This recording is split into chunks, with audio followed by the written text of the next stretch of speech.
All right, what's going on, guys? It's Coach Mac back here once again, not only helping you with basketball, but helping you with life. Okay, so today's video was not intended. I had a continuation of ways that you can improve right now as a basketball player. But if you watch women's basketball, then you know the entire basketball community is hurting right now because our basketball princess, Juju Watkins, was unfortunately diagnosed with tearing her ACL in last night's game against Mississippi State. And quite honestly, it sucks. But I'm going to be honest and tell you why I think it sucks now, but it's not going to suck in the future. And I don't want to negate the situation because, like I said, it absolutely sucks right now, especially for Juju first and foremost, and then her teammates, and then, of course, her family. And then it sucks for us selfishly as a basketball community because we were so looking forward to their push that was strongly believed to be a very good push to where they could have even won the whole thing this year. But if you know Juju Watkins, then you know that if you turn on your TV, you have more than likely seen her. She's in so many commercials. She's on YouTube doing podcasts. She is just everywhere right now. And to me, she is the college face of women's basketball right now. So for her to go out, it is a pretty big deal. But I want to talk about what I would say to Juju as hurt as she might be right now. But before that, I just want to talk about how there comes a moment in every athlete's career that either will break them or it will elevate them. And I believe that this is Juju's elevation moment. Every great player can go back to that moment that was the defining moment of their career to where it just catapulted them to another level. And it's either usually by a missed buzzer beater. It might be because you missed some big time free throws that could have either won the game or tied the game, or you could have just sucked it up in one of the biggest games of your career. But most athletes can point to that moment that said, this changed the trajectory of my career. I remember Kobe specifically. I want to say it was his first year in the league and he shot like some air balls, and then once he got back home, he went to the gym and stayed in the gym all night long, and I believe that was his defining moment. But like I said, almost every athlete has them. But before I talk to Juju, I want to talk about how I think that this could set USC up to be a better team in the long run. And the first thing that I think it is going to do is I think it's going to teach the other players how to play without her. And I mean, if you've played basketball, you know that a lot of times you have that one player on the team who you rely on heavily. And that one player for USC is absolutely Juju Watkins, as it should be. But it's going to teach them how to play without her. The second thing is it's going to force somebody else to step up.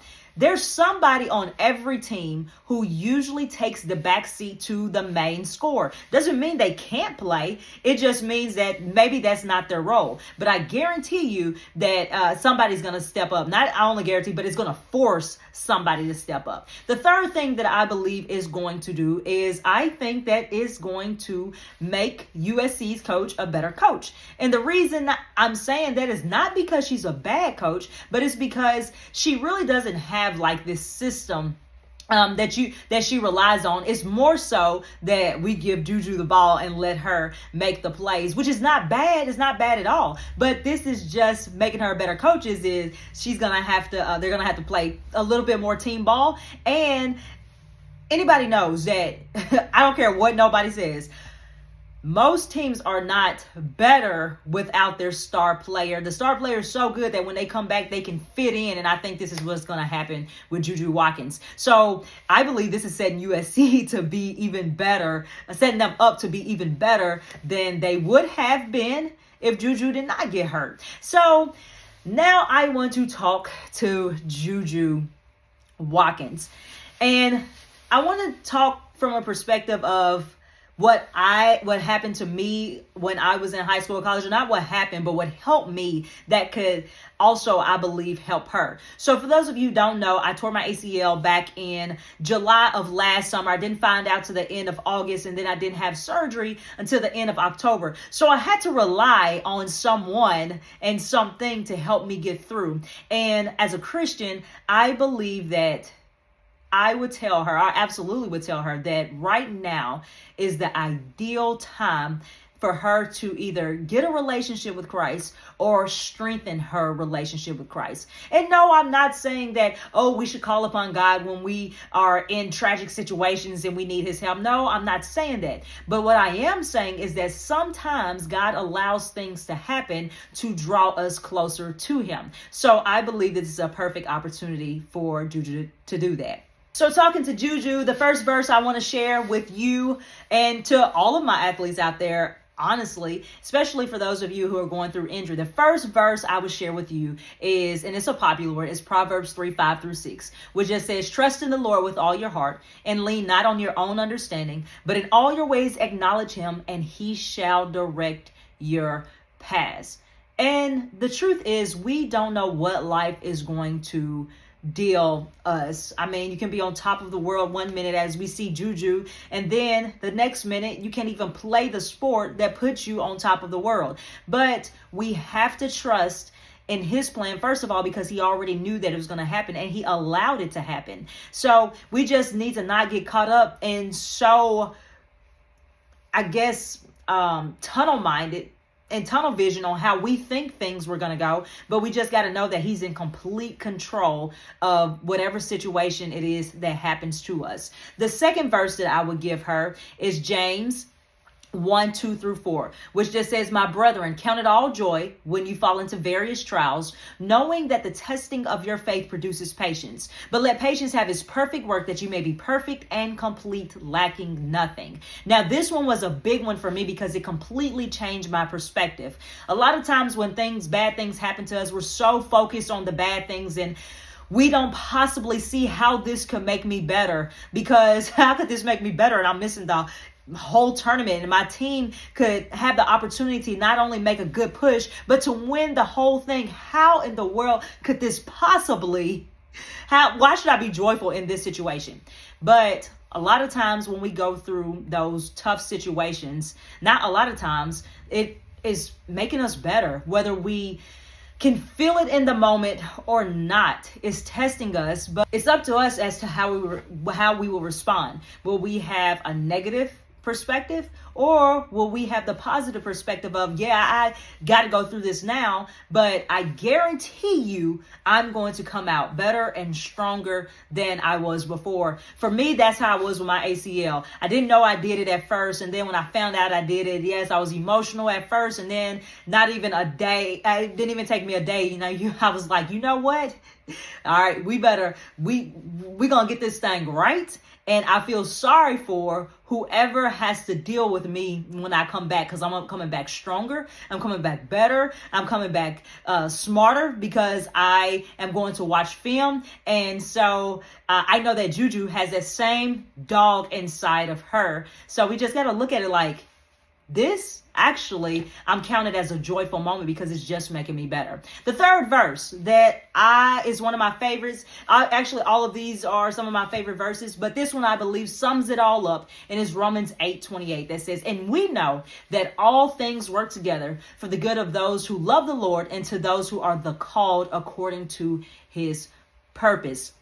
A few years ago at church, we had a theme of purpose, and we used this verse because it was saying that everything that happens to us is purposed. God already knew it was going to happen. And it's not just the good things. It's not just the bad things, but he uses everything to work together for our good. And God is just the best one, who always turns the most sour situations in life and can make the sweetest lemonade out of it. So Juju, if you think life was sweet before, trust him. Have a perspective of it's making me better, and it's working out for my good. It's working out for my team's good. It's working out for my coach's good, and even my family, because everybody will be tested during this time. And I remember when I tore my ACL, it wasn't the physical that was the worst part. The worst part was when I did it. That was the most painful part, in my opinion. But it was the mental part. It was the idleness of not being able to go about my daily life and play, because truth be told, you've been busy. So as you sit down, one of the enemy's tactics is to gain control of your mind. So it's absolutely essential for you to be mentally tough and to feed your spirit good, overcoming, conquering things. And I just grew up watching Dragon Ball Z, and I feel like that we're about to see this version of Juju Watkins. And in Dragon Ball Z, there was a character by the name of Goku. And the first time he went into Super Saiyan mode, which is a transformative mode that he would go to, that would give him all of these, like, just this crazy power, was when the death of his friend happened. And I don't even think he knew he could get to this, that he could be this powerful. But it was in that moment that he transformed and that he elevated to a complete different level. He became stronger than ever before. So Juju, you might as well go ahead and dye your hair blonde, because I think that we are going to see Juju 2.0. I think you're about to go into Super Saiyan mode, because you are about to be stronger than you ever thought before. But I want to encourage you to meditate on these verses, to memorize them, and just know that we, as the basketball community, as a sports community, even those who are not in the sports community, we all hated to see it. We are praying for you. We have high hopes for you, and you're already legendary in the women's college game, and we're believing that you are going to continue to break records, that you're going to come back even better before, and that you will be one of the greatest of all time. So I hope this helps you, and as always, I hope this helps the crowd that this reaches.